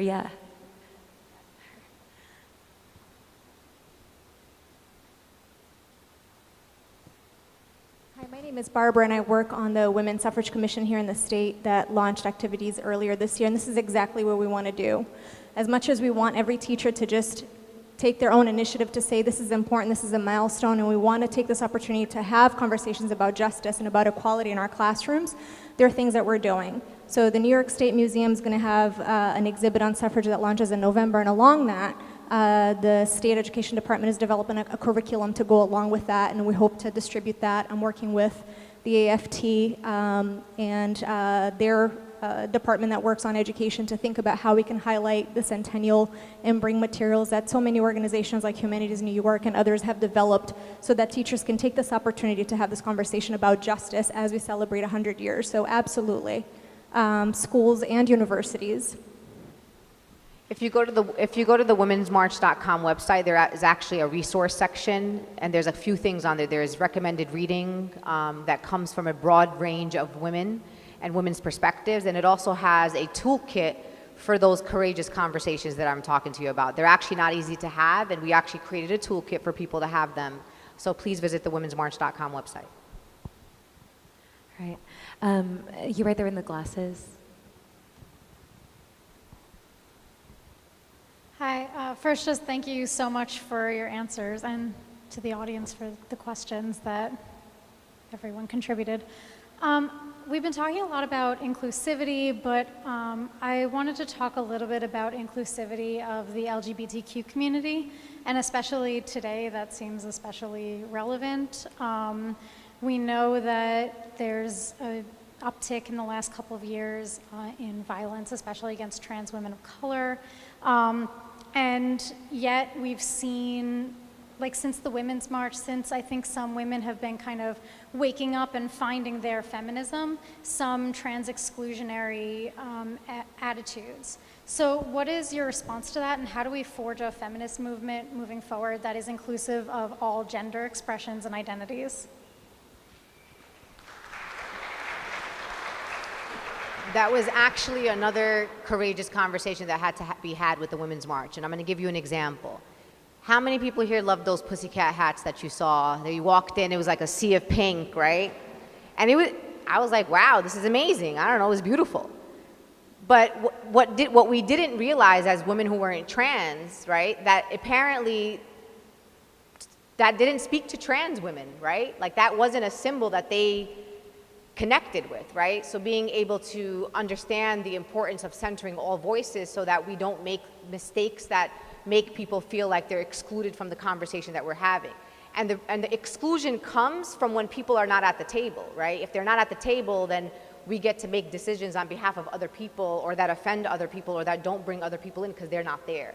So that helped us to think about how do we bring in more trans women and trans women of color to actually be part of the organizing of the work that we do, right? So that when we're talking about what happened today, that we're actually centering trans women's voices or trans people's voices in that conversation. So it's not just any LGBTQI folks, but in particular trans folks speaking, right? It's not just allies speaking on behalf of other communities, that we actually have those that are most directly impacted. So that's just to say that we need to challenge each other in the movements, and oftentimes what we do is if we feel like we're being excluded from a space, we don't actually give people the benefit of the doubt and saying, you know, maybe they just don't know. Maybe I have an opportunity to come to the table. And just quickly, how I became the national co-chair of the Women's March on Washington, this is just a warning for everyone. I saw the Facebook event page, I read the description, it was like, we will come together to stand with black women and Native women and this and this and this and this and this and that, and there was no mention of Muslims and Muslim women. I was like, how did we just come out of a damn election where we literally were demonizing a whole group of people that from a particular faith, and we're not mentioning Muslims? So this is what I said. I said, oh, great effort. I hope that you choose to include Muslim women. That's all I said. Next thing you know, I'm the national co-chair of the Women's March on Washington. So I could have been the one to go online and be like, here goes another group of people excluding Muslims, and these people are a bunch of Islamophobes, they don't care about Muslims and our suffering. I went in and I offered, right, to say, hey, can you all, you know, and no one said no. Not only did they not say no, they were like, wait a minute, we like you, we need to center you because you're gonna bring these people and ensure that their voices are heard. So what I say to anyone in this room, whether you are a trans person of color, an immigrant, undocumented person, a person with disabilities, whatever it is, that the identity that you carry, that if you see the Women's March doing something that doesn't make you feel comfortable, I want you to reach out to us and tell us that. I want to know from you that that there's something about what we're doing that is not right, because we are not perfect. We make mistakes literally 5 times a day. And I need you to love us enough to tell us that we're making mistakes. So I hope that's how we treat everybody, that when you see us saying or doing something that doesn't sit right with you, that you ask us to be better and to educate us, because that's the only way we're going to be a strong movement moving forward.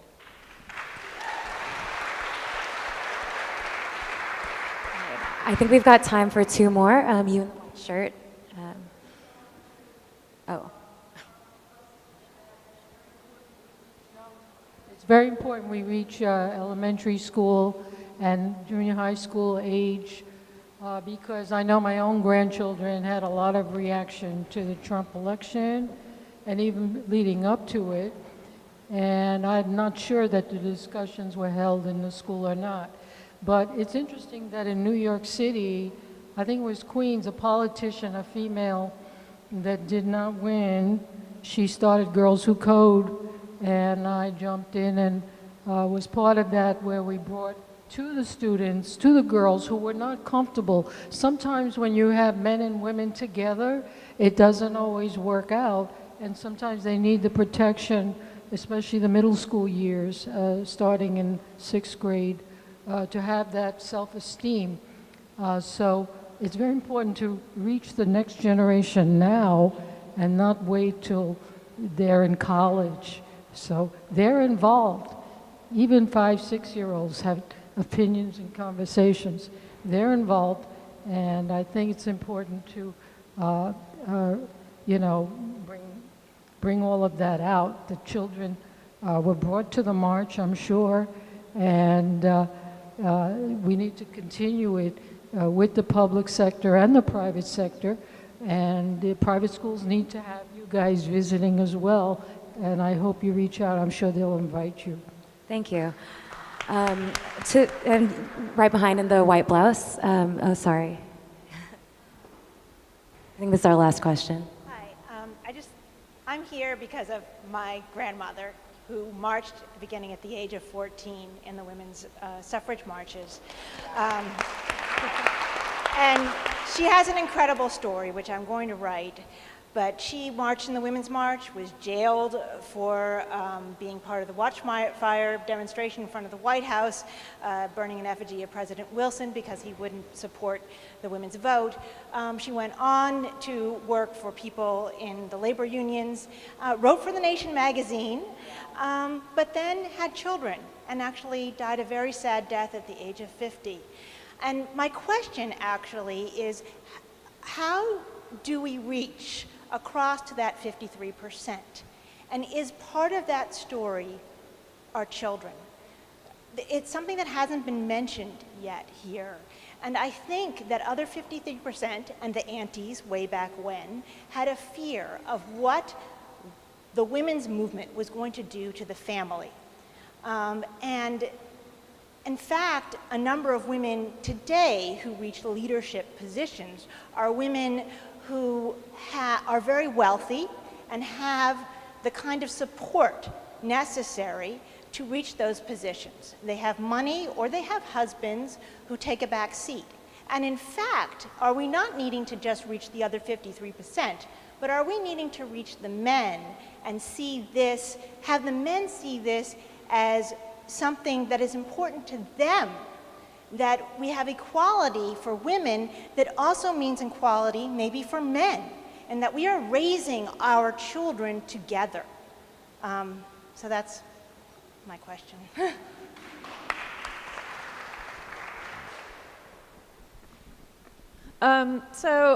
Marriage should be abolished, and so should the nuclear family. And also, I do believe that Firestone was right when she said there's no true equality until there's the artificial womb, and we can remove reproduction from the biological female experience. I do honestly believe these things. But as far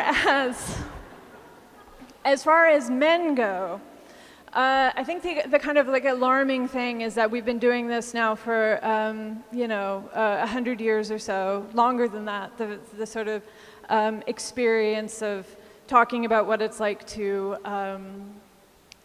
be a woman, to be marginalized, and men have still not really encountered feminism. I don't know how they're escaping it, but it seems like it's like an active thing that they're doing to try to not think about this stuff. And I actually feel a little bit sorry for men, because if they're going to sort of survive in our society and in our culture, the way things are going, they have to rethink masculinity. And they have to do the sort of gender project that we are way ahead of them on.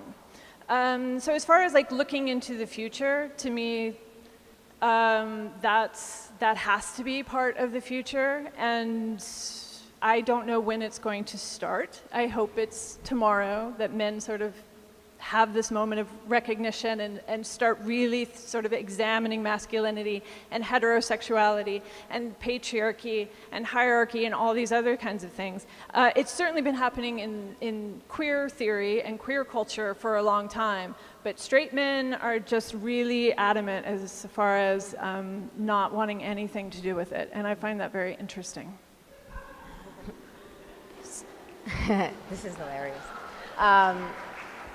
So I think that's really important as we think and move forward. I'm a mom. I have 3 kids. I have a son that graduated high school this year, is going to college. Tamika Mallory is a mom. Bob Bland is a mom. And I don't know if you remember, but at the Women's March, her daughter, Chloe, who's my favorite child in the world, was only about 9 weeks old at the Women's March on January 21st. So she actually had Chloe during the planning of the Women's March on Washington. And the reason why Bob was very, I believe, very intentional about having Chloe be part of the story was because she wanted to inspire other moms, because oftentimes people are in the movement and they want to do the work, and then the minute they have a kid, I don't know what happens in their mind, but something like they just can't do anything else anymore. Like now I'm a mom and I have kids. So it was a way for us to be also our whole selves and be like, we're moms too, and we can still be out here and do this work. And I think for me, the most important thing to reach these women that you're talking about, to reach other folks, and not just the 53% of women, but anybody, because remember that we have 340 million Americans. So if people are impressed with 3.5 million people going out to the streets, I wasn't that impressed, because I was like, what happened to the other 337 million people? But that was just what I was thinking on the day of the Women's March. And what I want to say to people is that we got to use accessible language. And even us on the panel today, like we say things like neoliberalism, and I've done this before. I've challenged people in the streets, like people don't know what neoliberalism is. Actually, people think it's something positive because it has the word liberal in it. Capitalism, we sometimes talk about heteropatriarchy and this and that. Ordinary people don't understand what that means, right? So if my Palestinian immigrant mother doesn't know what you're talking about, then that's just not helpful, right? We also have to speak to people, what I believe in is a 6th grade level, because we also want to organize people who may not have high school diplomas, people whose literacy levels are lower than ours. And oftentimes in the progressive left, we're so intellectual about everything, and we only are preaching to this small circle of people who understand what we are saying. So, for example, if I'm saying to a woman, your child deserves the best and most high quality education, so does my child, I don't really see anyone arguing with me about that. You know what? I don't deserve to die just because I'm poor. I should be able to see a doctor. I really can't see anybody really, there might be one, but you don't really see people being able to really argue with you about the most fundamental things that we all deserve. Even when you tell somebody, you know what, I just want to be respected. You don't got to like me, you just got to respect me. Most people will agree, right? So my point is being able to use universal language that you can use in any part of the world or in any level of the community is how we're going to build this movement and make it larger. We can't continue to speak in these silos, and it's one of the reasons why when we were organizing in the Women's March, we kept the language as simple as possible. Women's rights are human rights. We all deserve dignity and respect. Like, there was no smash the patriarchy. Like, that wasn't the kinds of language that we wanted to use. Not that we didn't want to do that, but we didn't think that that would bring the most people to the table. So being accessible, and it's not even about dumbing down, it's just being simple, right? Simple, basic human nature and human rights is what's going to be able to convince other people to kind of join the work that we're doing. Well, I guess I think the point about children and the relationship between children and activism is very important. And I guess I would just say that I think these have been rich and deep questions within feminism throughout its history as well. And that part of what it means to have a family or to have children, it turns into this reified symbol. But in truth, it's complicated. The relationships between children and parents are complicated, between partners are complicated.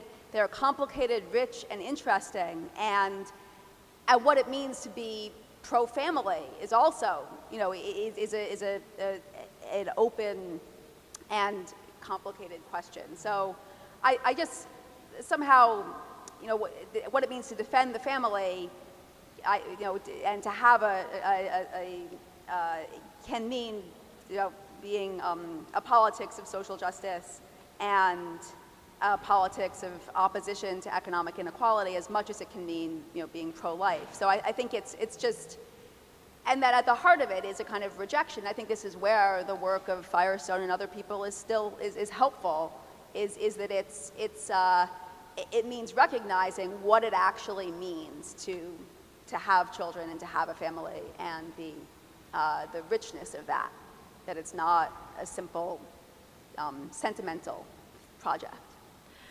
So, guys, this has been so good. So you guys were graceful and bracing, and this has been wonderful. You guys join me in giving Linda, Kim, Jessa, and Sarah a hand.